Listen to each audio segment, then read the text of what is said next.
My father laughed when I told him what I did for a living. Playing with computers, he called it, in front of his entire management team. He told his whole crew I'd quit a real job to go build some app. 20 grown men laughed along with him. I just stood there and took it, the way I always did. Thinks. What he didn't know was, what nobody in my family knew in Trins, was that the software I built in that empty office was about to become the back... The vendor name 100 times over the last year without ever once connecting it to me. Then... He laughed at my job once, in front of everyone who mattered to him. Today, his entire company runs on the thing he laughed at, and he finally knows it was me all along. My father laughed at my job in front of his entire management team. Not a small chuckle, a real, full laugh, the kind that made 20 grown men laugh along with him, because that's what you did when Robert Vance found something funny. What none of them knew was that 18 months later my father would be sitting in his own conference room, staring at a contract with my name on the signature line, realizing the company he'd just spent a year negotiating with was mine. If you've ever built something quietly, in the dark, after being told it didn't matter, I think this story is going to land somewhere real for you. And if it does, I'd be so grateful if you'd hit like and subscribe before we start, because there's a lot more where this came from. Let's begin. My name is Owen Vance, and I'm 32 years old. I grew up the only son of Robert Vance, the second-generation owner of Vance Steel Works, a mid-sized structural steel manufacturing company my grandfather had founded in the 1960s, and my father had spent his entire adult life expanding into one of the more respected fabrication operations in the state. Vance Steel wasn't a small operation. It employed close to 300 people, ran 2 shifts, and supplied structural components to construction projects across 5 states. My father had built his entire identity around that factory floor. He knew every foreman by name, could diagnose a problem in the rolling mill by the sound it made, and genuinely believed, with the total conviction of a man who'd never needed to question it, that real work happened with your hands, on a floor, around machines you could touch. I was supposed to inherit that world. As a kid, I spent summers on the factory floor, sweeping metal shavings and running parts between stations, and my father talked about the day I'd take over Vance Steel the way other fathers talked about their sons' Little League careers, as an inevitability already partly real in his mind before it had actually happened. The problem was that I fell in love with something else entirely. In high school, while my father assumed I was doing homework, I was actually teaching myself to code, building small tools and websites for local businesses, discovering an entire world of logic and systems that felt to me every bit as tangible and satisfying as the machinery my father loved, just built out of a different kind of material. I studied computer science in college, a decision my father tolerated more than supported, treating it the way you might treat a relative's unusual hobby. Mildly puzzling, not worth a real argument. Surely something I'd grow out of once real life set in. When I graduated and took a software engineering job at a logistics technology company instead of coming home to the factory, something in our relationship quietly, permanently shifted. My father didn't disown me or cut me off, nothing that dramatic. He just started, subtly and consistently, treating my career as a kind of ongoing joke, something to be gently, publicly mocked rather than genuinely discussed. The moment that crystallized it happened about 3 years into my career. At a company barbecue Vance Steel threw every summer for its employees and their families. I'd come home for the weekend, and my father, a few beers in, surrounded by his management team and senior foreman, had asked me, loudly, in the particular tone he used when he already knew the answer and wanted an audience for it, what exactly I did all day.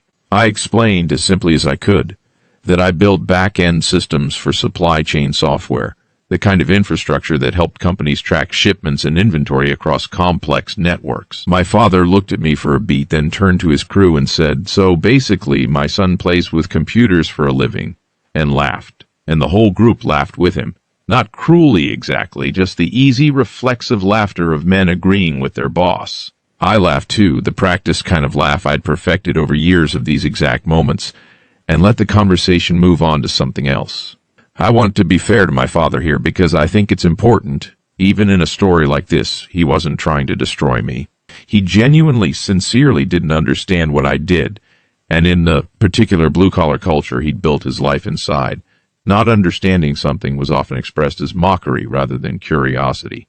It didn't make it hurt less. But I don't think he ever once considered that his joke landed on me as anything other than harmless, familiar teasing. I left that barbecue and drove back to the city with a decision quietly forming in my chest that I wouldn't fully articulate to myself for another few months. I was going to build something so undeniable that my father would eventually have no choice but to see it clearly, on its own terms, without me having to explain or defend it to him ever again. I spent the next 2 years working my regular job during the day and building something of my own at night. A piece of software I called Meridian, a logistics and supply chain orchestration platform designed specifically for mid-sized manufacturers. The kind of company too large for spreadsheets and too small for the enterprise software giants who only wanted clients with billion-dollar budgets.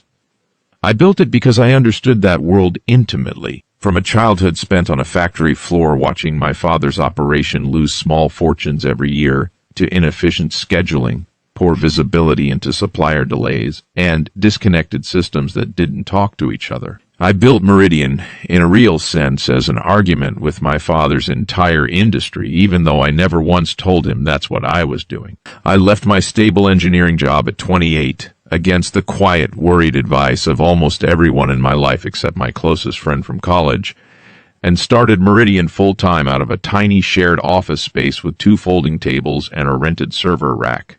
I didn't tell my father any of this. Our relationship had settled into a kind of comfortable distance by then.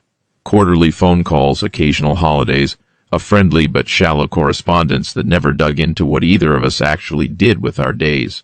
When he asked, vaguely, how the computer thing was going, I gave him equally vague answers, and we both seemed to prefer it that way. The next 18 months were the hardest of my life, in ways I don't think I could fully explain to anyone who hasn't built something from nothing.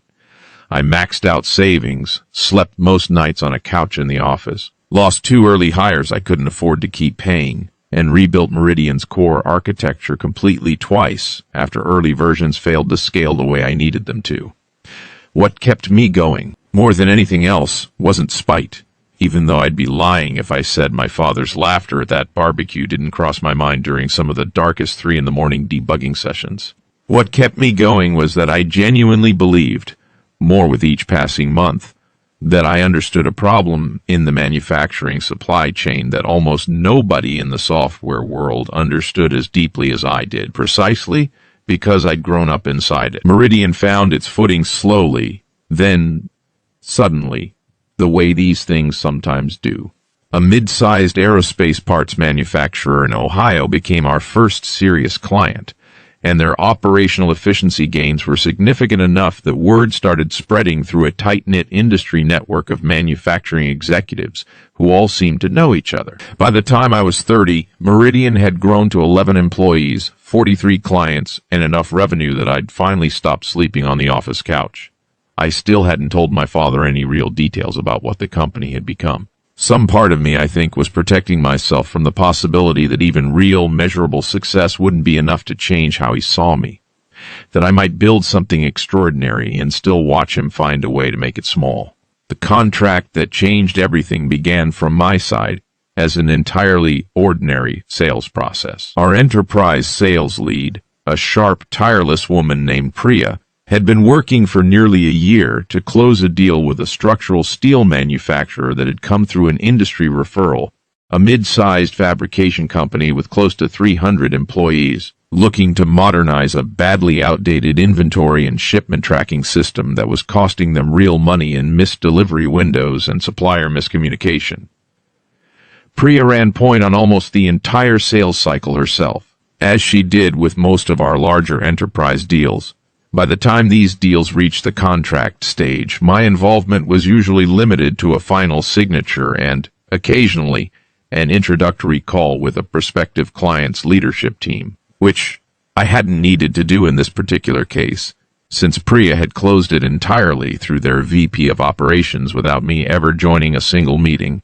It wasn't until the final contract landed in my inbox for signature, the client's name populated automatically in the header from our CRM system, that I actually registered what I was looking at. Vance Steel Works. I sat at my desk for a long moment, genuinely unsure at first whether this was some strange coincidence involving a different company that happened to share my family's name. Steel manufacturing wasn't exactly a rare industry, and Vance wasn't an impossibly unusual surname. But when I opened the attached facility address, I recognized it immediately.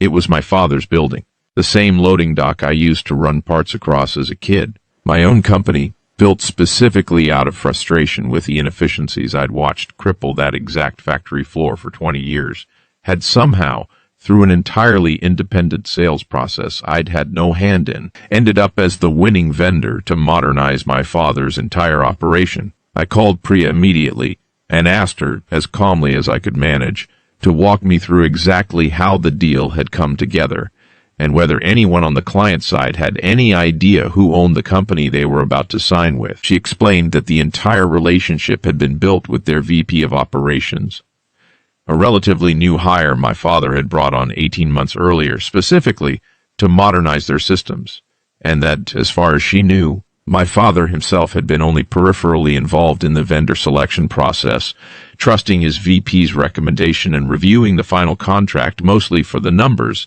rather than the fine print about company leadership. I had a real decision to make in that moment, and I wanted to be honest that it wasn't as simple as it might sound from the outside.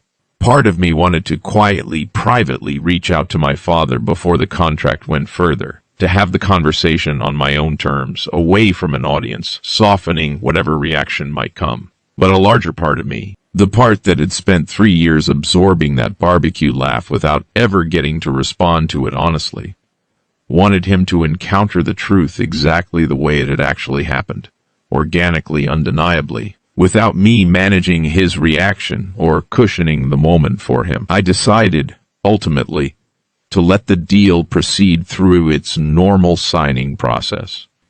With one small adjustment, I asked to personally attend the final contract signing meeting, something I occasionally did for larger accounts, without giving Priya or anyone else a reason beyond simple executive oversight. I walked into Vance Steel Works for the first time in almost 3 years on, a Tuesday afternoon in October, wearing a suit instead of the jeans and T-shirt he'd always associated with me carrying a leather folder instead of the backpack I'd carried through that same building as a teenager. The receptionist, a woman I didn't recognize, greeted me as Mr. Vance from Meridian Systems, clearly having no idea the coincidence sitting in front of her, and led me toward the executive conference room, the same glass-walled room overlooking the factory floor, where I remembered, faintly, watching my father run production meetings as a kid. My father was already seated at the head of the table when I walked in, along with his VP of operations and 2 other members of his leadership team, all reviewing documents in preparation for what they understood to be a routine final signing with their new software vendor. He glanced up when I entered, and for one full suspended second, I watched confusion cross his face. The specific confusion of a man encountering something deeply familiar in a context that made absolutely no sense. "Owen," he said, half standing, genuinely bewildered. Are you with the software company?" "I'm the CEO of Meridian Systems, Dad," I said, and I heard my own voice come out steadier than I expected. "I have been for the last 3 years. I watched something complicated move across his face in the silence that followed. Not immediate anger, not immediate pride, but something in between. A man rapidly reassembling an entire narrative about his son that he'd apparently never bothered to update in 3 years of vague phone calls and holiday small talk. His VP of operations, to her credit, filled the silence with genuine professional enthusiasm, telling my father how thrilled the team was to be working with one of the sharpest platforms in the mid-market manufacturing space, entirely unaware she was describing my father's own son back to him, as though introducing a stranger of real accomplishment. We got through the contract signing itself with a kind of surreal professionalism, my father signing his portion with a hand that seemed, to me, very slightly less steady than usual. It was only after his team had filed out of the room, leaving the two of us alone with the signed document between us, that the real conversation actually began. "You built this," he said, not quite a question, staring down at the contract, at the Meridian logo on the letterhead, at my name printed clearly under Chief Executive Officer. "This whole company, you built this." "I built this," I confirmed. 3 years, he said, shaking his head slowly. "Owen, I've talked to you on the phone every few weeks for 3 years. Why didn't you ever tell me any of this?" I told him the truth as plainly as I could manage because I'd promised myself, somewhere in those 18 exhausting months of building Meridian from nothing, that if this moment ever actually arrived, I wouldn't soften it for his comfort, the way I'd softened every version of myself I'd ever presented to him before. I told him about the barbecue, about plays with computers, about the specific particular sting of being laughed at in front of 20 men whose respect he clearly valued more than my own explanation of my life. I told him that some part of me had built Meridian, at least in its early motivating spark, as an argument I never got to have with him out loud. He sat with that for a long time, longer than I expected him to, staring at the contract rather than at me. When he finally spoke, his voice had lost the confident, commanding register I associated with him at Vance Steel, replaced by something quieter and more uncertain than I think I'd ever heard from him. "I didn't understand what you did," he said. And instead of asking, I made it into a joke, because that felt easier than admitting I didn't get it. I've been doing that with things I don't understand my whole life, and I never thought about who was actually standing there while I did it.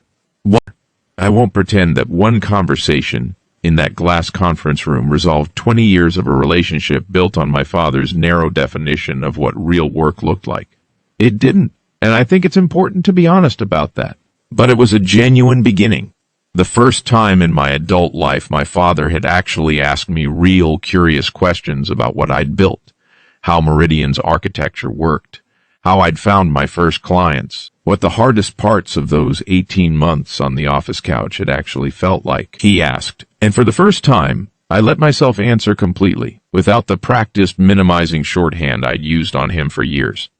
In the months that followed, our relationship changed in small, cumulative ways. He started calling to ask real questions about Meridian instead of the vague, "how's the computer thing" check-ins we'd settled into. He asked, once almost sheepishly, if I'd be willing to walk his leadership team through how the new system actually worked. And standing in front of that same conference room, explaining architecture to men who'd laughed along with him at that barbecue years earlier, I felt something settle in me that I hadn't fully realized I'd been carrying. Meridian's implementation at Vance Steel Works ran smoothly over the following months, and 6 months after the original signing, I stood in that same glass conference room at my father's specific invitation, watching him tell his management team, with a directness that surprised me, that Meridian had cut their missed delivery windows by nearly 40%, and that the company behind it was run by my son, who built the whole thing himself, from nothing, while I was busy making jokes I clearly didn't understand. Nobody laughed that time. My father didn't say it as a joke. If there's one thing I hope you take from this story, it's this. Sometimes the people who dismiss what we do simply don't have the tools to understand it yet. And the most honest response to that isn't always confrontation. Sometimes it's simply building something real enough that it eventually speaks for itself undeniably on its own terms. I spent years absorbing my father's easy dismissal of my work because I didn't yet have proof solid enough to counter it with. Meridian became that proof not because I built it purely out of spite, but because I built it out of genuine belief in a problem I understood, and it happened, almost by accident, to also become the thing that finally made my father see me clearly. Wherever you are, whatever quiet work you're doing that the people closest to you have decided isn't quite real, I hope you keep building anyway, patiently, honestly, until the proof becomes impossible to laugh off. And if this story meant something to you, please don't forget to like this video and subscribe to the channel, because there are so many more stories like this one still waiting to be told, and I'd love for you to be here for the next one.